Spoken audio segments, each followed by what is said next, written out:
సమ్మర్‌లో వెజ్ తినాలా? Non veg తినాలా? నాన్ వెజ్ తింటే ఎంత తినొచ్చు? ఏంటి? అనేది చాలా మందికి డౌట్స్ వస్తూ ఉంటాయి. సో, సమ్మర్‌లో అనేది ఎంత వెజిటేరియన్ డైట్ ఎక్కువ తింటే అంత మంచిది. ఎందుకంటే first of all vegetarian foods నుంచి మనకి యాంటీ ఆక్సిడెంట్స్ ఎక్కువగా వస్తాయి. విటమిన్స్ అనేవి ఎక్కువగా వస్తాయి. మినరల్స్ అనేవి ఎక్కువగా వస్తాయి కాబట్టి, సో, మనకి ఇమ్యూన్ సిస్టమ్‌ని ఇంకా మంచిగా ఉంచుతుంది. సో, ఇన్‌ఫ్లమేషన్స్ రాకుండా యాంటీ ఇన్‌ఫ్లమేటరీ ప్రాపర్టీస్ వెజిటబుల్స్‌లో ఎక్కువగా ఉంటాయి కాబట్టి, సో, వెజిటేరియన్ డైట్ ఇంకా ఎక్కువగా తీసుకోవడం అనేది చేయాలి. సో, వెజిటేరియన్ అంటే ఎట్లా ఎనీ వెజిటబుల్స్ ఓకేనా అంటే ఎలాంటి వెజిటబుల్స్ అన్నా తీసుకోవచ్చు. ఎవరికన్నా ఏదైనా మెడికల్ ప్రాబ్లమ్స్ లేకపోతే. కొంతమంది medical problems like kidney problems కానీ, హార్ట్ ప్రాబ్లమ్స్ లేకపోతే ఆహ్, ఏదన్నా లివర్ ఇష్యూస్ ఇట్లాంటివి ఉన్నప్పుడు ఏదన్నా కొంచెం కొన్ని వెజిటబుల్స్ అనేవి రెస్ట్రిక్ట్ వస్తుంది. సో, ఆ రెస్ట్రిక్షన్స్ చేసుకుంటూ నార్మల్‌గా ఎక్కువ వెజిటేరియన్ డైట్ తీసుకుంటే మంచిది. సో, ఎందుకంటే సమ్మర్‌లో ఇమ్యూన్ సిస్టమ్ కూడా కొంచెం దెబ్బతింటుంది. హీట్‌కి అండ్ సరిగ్గా ఫుడ్ తినకుండా ఇమ్యూనిటీ అనేది తగ్గిపోతూ వస్తుంది మెల్లగా. సో, అందుకు వెజిటబుల్స్ అనేవి ఎవ్రీ డే తీసుకోవాలి. వీలైన వాళ్ళకి at least 3-4 vegetables every day different vegetables తీసుకుంటే బెటర్. లేదు కుదురుతలేదు అంటే అట్‌లీస్ట్ పొద్దున్న లంచ్‌కి ఒక వెజిటబుల్ అండ్ రాత్రి డిన్నర్‌కి ఒక డిఫరెంట్ టైప్ ఆఫ్ వెజిటబుల్ తీసుకునేలాగా ట్రై చేయండి. దీనివల్ల బెనిఫిట్ ఏంటి అంటే ఒక్కొక్క వెజిటబుల్‌లో ఒక్కొక్క యాంటీ ఆక్సిడెంట్, ఒక్కొక్క డిఫరెంట్ విటమిన్ అనేది ఉంటుంది. సో, అన్ని వెజిటబుల్స్‌లో ఒకటే టైప్ ఆఫ్ ప్రాపర్టీస్ అనేవి ఉండదు. మంచి ప్రాపర్టీస్ ఆర్ న్యూట్రియంట్స్ అనేవి ఉండవు కాబట్టి, సో, డిఫరెంట్ వెజిటబుల్స్ తింటే డిఫరెంట్ బెనిఫిట్స్ అనేవి బాడీకొస్తాయి. సో, ఎక్కువగా వెజిటేరియన్ అనేది తీసుకోండి. అండ్ ఆకుకూరలు. చాలా మంది ఈ మధ్య నేను అబ్జర్వ్ చేసేదేంటంటే, ఆకుకూరలనేది అస్సల తీసుకోరు. మేబీ 1 ఇన్ ఎ వీక్ అలా తీసుకుంటారు. కొంతమంది 2 సార్లు కూడా తీసుకుంటారు. అలా కాకుండా అట్‌లీస్ట్ 4-5 డేస్ అంటే 4-5 రోజులు ఆకుకూరలు తీసుకోవడం అనేది చేయాలి. ఎలాంటి ఆకుకూరలు? ఎలాంటి ఆకుకూరలైనా పర్వాలేదు. అన్ని ఆకుకూరలు మంచివే. అన్ని ఆకుకూరల వల్ల విటమిన్ బెనిఫిట్స్ అనేవి చాలా ఎక్కువగా ఉంటాయి. సో, దానివల్ల మీకు ఇమ్యూన్ సిస్టమ్ కూడా బెనిఫిషియల్‌గా ఉంటుంది. ఎవరికైనా ఏదైనా స్కిన్ ప్రాబ్లమ్స్ ఈ స్వెట్ వల్ల, ఈ ఎండ, స్వెట్ వల్ల స్కిన్ ప్రాబ్లమ్స్ ఎక్కువగా వస్తాయి కాబట్టి, సో, వాళ్ళకి ఈ యాంటీ ఆక్సిడెంట్ ఫుడ్స్ అంటే ఆకుకూరల్లో ఉండే యాంటీ ఆక్సిడెంట్స్ వల్ల కూడా చాలా బెనిఫిట్ అనేది ఉంటుంది.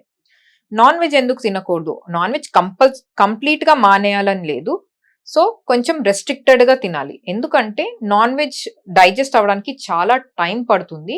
అండ్ చాలా పెద్ద ప్రాసెస్ మన బాడీకి లోపల. సో, అందుకు నాన్ వెజ్ అనేది కొంచెం రెస్ట్రిక్ట్ చేసుకుంటూ తినాల. సో, వీక్లీ వన్స్ ఎక్కువగా అంటే 2 టైమ్స్ తీసుకోవచ్చు. దానికన్నా ఎక్కువగా నాన్ వెజ్ అనేది తినొద్దు. సో, ఎక్కువగా మనం నాన్ వెజ్ బదులు చాలా మంది మరి ప్రోటీన్ ఏం చేయాలి అని అడుగుతారు. సో, ప్రోటీన్ మీకు నాన్ వెజ్ కాకుండా మామూలుగా పప్పుల్లో కూడా మంచి ప్రోటీన్ ఉంటుంది. సో, పప్పులో ఎవ్రీ డే తీసుకునేలాగా ట్రై చేయండి. సో, నాన్ వెజ్ ఫుడ్స్ కూడా ఏంటి అంటే మనకి బాడీ డైజెషన్ అవ్వడానికి చాలా టైం పడుతుంది కాబట్టి ఆ నాన్ వెజ్ ఫుడ్‌ని డైజెస్ట్ చేస్తున్నప్పుడు బాడీ చాలా హీట్ అనేది ప్రొడ్యూస్ చేస్తుంది. అంటే వేడి అనేది ఎక్కువగా ప్రొడ్యూస్ అవుతది బాడీలో. అందుకని చాలా మంది ఏమంటారంటే, నాకిప్పుడు సమ్మర్ వచ్చింది కదా! బాడీ హీట్ అయిపోతుంది ఎక్కువ అంటారు.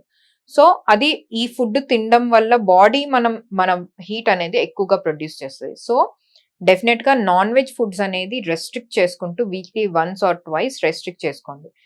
ఆహ్, రెడ్ మీట్ అంటే లైక్ మటన్. మటన్ తీసుకోకుండా మీరు ఫిష్ కానీ లేకపోతే చికెన్ తీసుకోవడం అనేది better. Fish, prawns and chicken is a better option సమ్మర్‌లో థాన్ మటన్. సో, మటన్ ఒకవేళ తీసుకోవాలంటే మంత్లీ వన్స్ తీసుకుంటే పర్వాలేదు కానీ దానికన్నా ఎక్కువొద్దు. Weekly once fish, weekly once chicken అయితే పర్లేదు. No problem. సో, ఇట్లా జాగ్రత్తలు తీసుకొని వెజిటేరియన్ డైట్ ఎక్కువగా తీసుకుంటూ అండ్ నాన్ వెజ్ డైట్ కొంచెం తగ్గిస్తూ చూడాలి.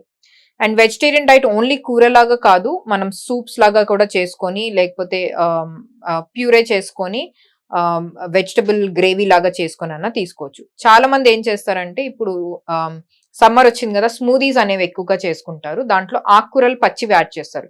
డెఫినిట్‌గా యాడ్ చేయకూడదు అలా పచ్చిగా. ఆకుకూరలు డెఫినిట్‌గా తినకూడదండి. ఎందుకంటే వాటిల్లో యాంటీ న్యూట్రియంట్స్ అనేవి ఎక్కువగా ఉంటాయి. అంటే మనకి దొరికే మంచి పోషకాలు న్యూట్రియంట్స్ ఏముంటాయో విటమిన్స్, యాంటీ ఆక్సిడెంట్స్ అవి కాకుండా యాంటీ న్యూట్రియన్స్ అంటే మనకి అబ్జార్బ్ చేయకుండా బాడీలోకి ఆ ఆకుకూరని హిండర్ చేస్తదనమాట. సో, అవి కూడా ఇంకా ఉంటాయి. సో, ఇవి పచ్చి ఆకుకూరల్లో ఎక్కువగా ఉంటాయి. ఎక్కువ శాతంలో ఉంటాయి. కుక్ చేసినప్పుడు అవి తగ్గిపోయి మనకి విటమిన్స్ బాడీలోకి ఇంకా ఎక్కువగా వెళ్తాయన్నమాట. సో, పచ్చి ఆకుకూరలు, రా లీఫీ వెజిటబుల్స్ సూప్స్ కానీ, లేకపోతే స్మూదీస్ కానీ, లేకపోతే సాలడ్స్‌లో యాడ్ చేయకుండా చూడండి.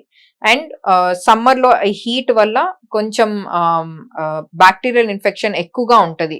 ఎక్కువ సేపు కాయగూరలు, ఆకుకూరలు కానీ బయట పెడితే. అందుకు కుక్డ్ తీసుకోండి. అన్‌కుక్డ్ వెజిటబుల్స్ లాగా తీసుకోవద్దు. సో, ఆహ్, సో పచ్చివి తినకూడదంటే మరి సలాడ్స్ ఎలాగా అని చాలా మంది అడుగుతారు. సో, సలాడ్స్ కొంచెం స్టీమ్ చేసి వెజిటబుల్స్ తీసుకుంటే బెటర్. కానీ కుకుంబర్ ఇలాంటివి స్టీమ్ చేయలేం కాబట్టి, సో బాగా ఎక్కువ నీట్‌గా వాష్ చేసుకొని, ఉప్పు నీళ్ళలో వాష్ చేసుకొని తీసుకోండి సమ్మర్‌లో ఎస్పెషల్లీ. సో, క్యారెట్ ఇవన్నీ కూడా కొంచెం స్టీమ్ చేసుకొని, లేకపోతే కొంచెం తురిమేసి బాగా వాష్ చేసి అప్పుడు తురిమి తీసుకోండి పర్వాలేదు. సో, ఏదైనా ఫ్రూట్స్, వెజిటబుల్స్ మంచిగా నీట్‌గా వాష్ చేసుకొని మాత్రం తీసుకోవాలా. అండ్ సలాడ్స్‌లో ఆకుకూరలు మాత్రం కొంచెం జాగ్రత్తగా వేసుకోండి. లైక్ పాలకూర కానీ, ఎస్పెషల్లీ మేథి ఇట్లాంటివి ఎక్కువగా యాడ్ చేస్తారు.